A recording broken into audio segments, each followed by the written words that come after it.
crypto asset. Okay, what's the second best? There is no second best.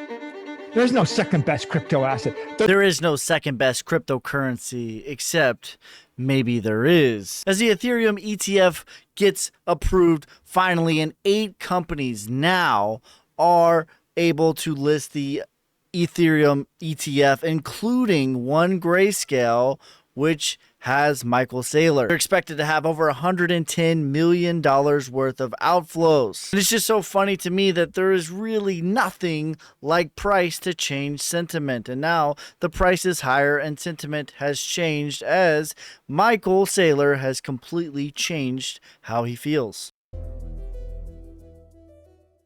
With regard to Ethereum, my observations are, I think it's auspicious that the SEC approved the futures Ethereum ETFs, right? The fact that that those were approved is auspicious for Ethereum because they could have denied them.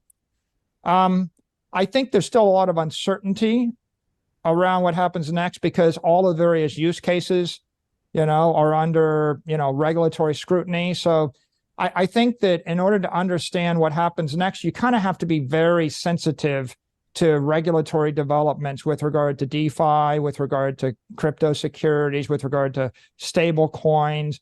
All of these are complicated areas. We could have multi-hour podcasts discussing all the nuances of every other, part of the digital assets economy.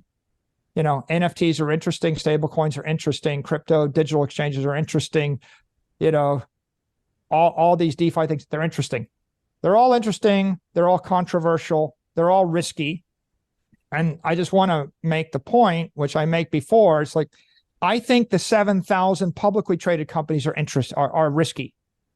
And I think that investing in the 7,000 best buildings in the world is risky.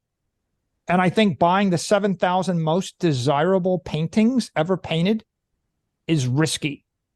You might overpay. Painting might get burned. Someone might rig the auction. Building might burn down. Company might fail. The iPhone 72 might not be in demand. They're all risky.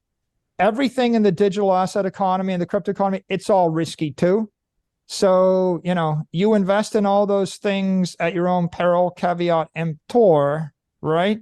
The brilliance of Bitcoin is I want to make money without taking all those risks, right?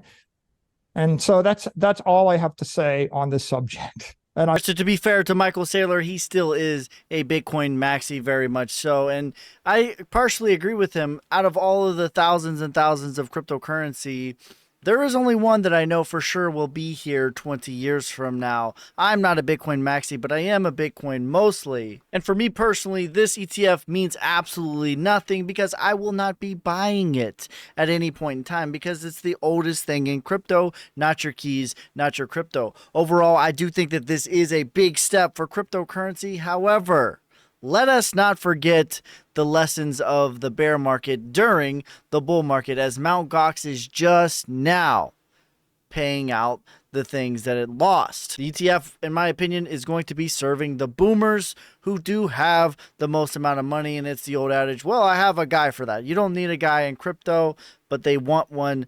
But $9.6 billion worth of Bitcoin for Mt. Gox is being transferred out. Let us not forget that lesson. Not your keys, not your crypto. Me personally, I'd rather just buy the Bitcoin, buy the Ethereum, buy the Solana, rather than some other company buy it for me. But let me know in the comments what you think, and follow me for more, you savages.